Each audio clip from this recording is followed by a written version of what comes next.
Hello guys, this is Joana Saahirah with another video inspired by dancers from all over the world.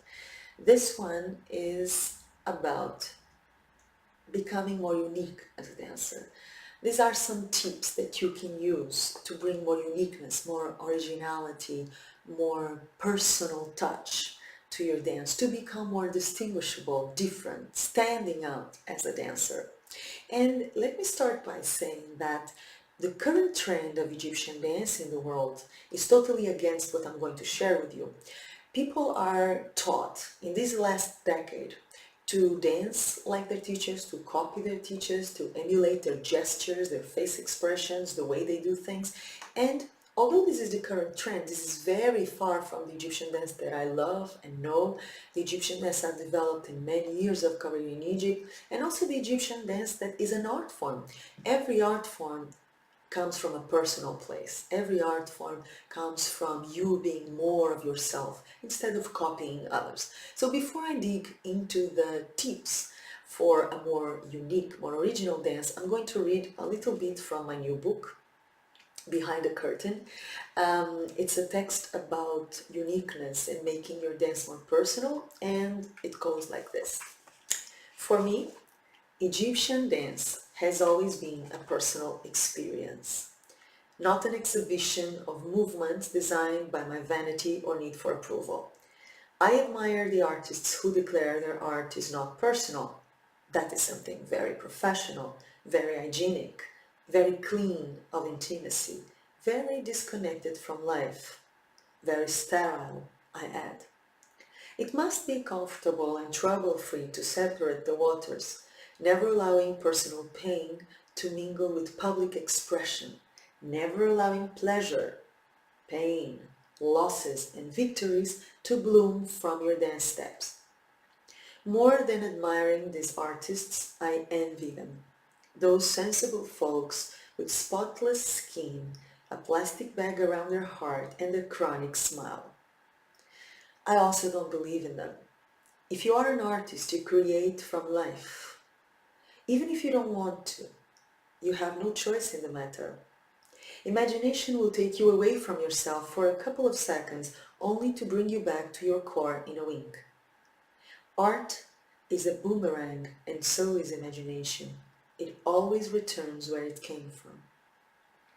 The only thing we cannot run away from is ourselves, in dance as in life. So here, in this book that you can get, if you don't have it yet, you can get, just check the link below this video in the description box. You will find the way to get your own copy of Behind the Curtain. And what I mean here in this book is art, creativity, may that be Egyptian dance or any other form of creativity, any other form of art, it comes from inside, it comes from life, it comes from your personal experience. It should come from your own perspective. Now we're going to jump to tip number 1 on how to become more unique as a dancer, more original. Tip number 1 is understanding the difference between education and exploration. I've taught about this and I've mentioned this in different videos, in different workshops, different contexts, but it's always very important to bring it back, because most students, most dancers and artists in general, they think that education will make them an artist, but that is not true. Education gives you tools to express yourself more efficiently. Education per se is not the exercise of art. It's not the creation that you will eventually come up with. Education, the dance technique, the knowledge, the information you receive from your teachers is just a set of tools, like paintbrushes, that are provided to you so that then you grab those paintbrushes and you paint your own picture. So it's very important that you distinguish between education and creative exploration or creative expression. What is taught around the world is pretty much the same. Of course, there are teachers who have more technique, they have more information about Egyptian culture, Egyptian music, and some have less. But basically, what we share as teachers of Egyptian dance is pretty much standard around the world. several students can learn the same steps, the same movements. That's the basic technique, but the way they will use that basic technique is what will make the difference. So distinguish, be aware that your education is not your creativity. Every time you learn a new dance step, you learn a new combination, you learn a new movement, you learn a new choreography, ask yourself, what can I do with this? Aside from copying it and understanding what it is that your teacher is trying to give you, aside from applying it exactly as you are told to apply it, instead of just repeating it exactly as you see your teacher doing it, you are going to bring that material, bring that tool a step further and ask yourself, how can I use this creatively? How can I break this choreography into pieces and do a new choreography? How can I grab a movement and turn it into a new movement or break it in half? How can I use this standard information and make it my own and grow from there? So this is the first thing you have to do. The second thing to become more unique as a dancer is to know yourself. And this is where most dancers fail. You know, I've been teaching privately, mostly online in these last years, for a while, and I love it.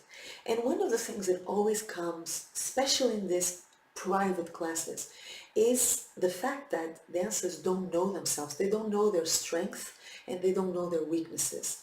And if you don't know yourself, you don't know your main tool. As a dancer, you are your main tool. If I don't know where are my strongest points as a dancer and as a person, if I don't know where are my weakest points as a dancer and as a person, I'm like, walking without direction. I am learning without direction. I am moving forward, but towards nowhere, or towards a place that I don't even want to go. So the second tip to become more unique in your dance and in your life as well is to understand who you are. What are your weaknesses? What are your strengths?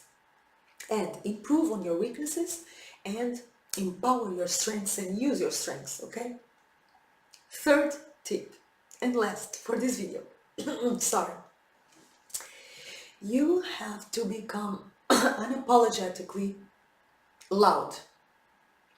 You have to become unapologetically yourself. You have to lose the fear of being different. You have to lose the fear of being criticized.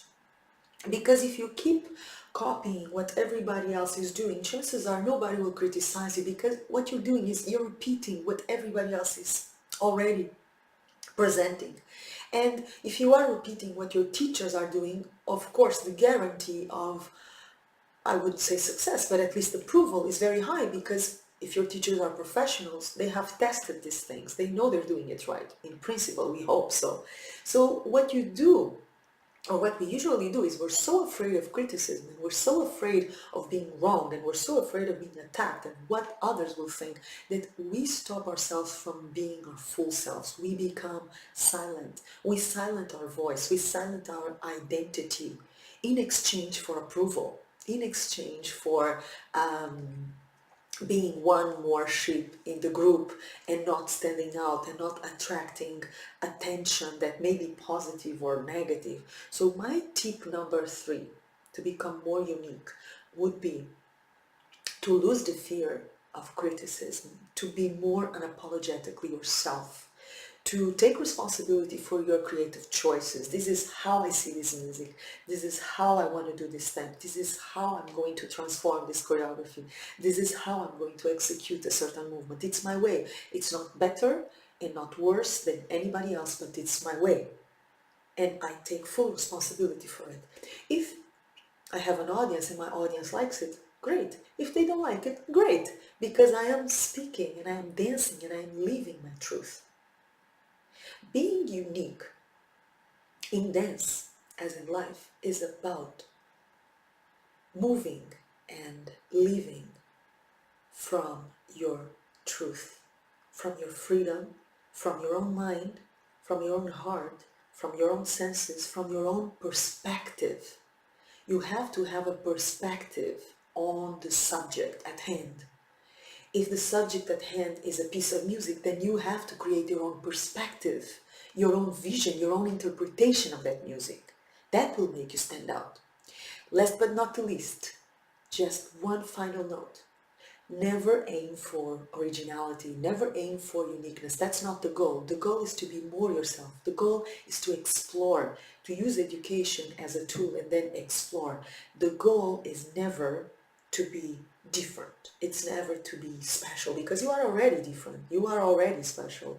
You are unique, and so is everybody else. So you don't have to work for it. That's a default mode. You just have to put it out there. You just have to bring your personal gifts, bring your personal point of view, bring your personal feeling to the surface. That's what you've got to do, but you are already unique. You are already original. So you should not work for something that is already there, okay? I hope this video inspired you. I hope it educated you. Then again, grab this concept and make them their own. This in itself will make you stand out. And always move from your heart, because your heart, as the rest of you, is unique. And the beautiful thing about the dance is to see how each dancer feels, how each dancer moves. What world do they bring to a musical piece? What world do they bring to the world? Enjoy your dance and your life. I will see you soon, somewhere around the world, or at Joana Saahirah's online dance school. Don't forget to subscribe to my newsletter, Joana Saahirah's World newsletter, and start receiving our original exclusive content that I only share with my insider dancers. You will find the link to subscribe to the newsletter in the description box below this video. I love you guys. I will see you soon. Until then, receive all my love.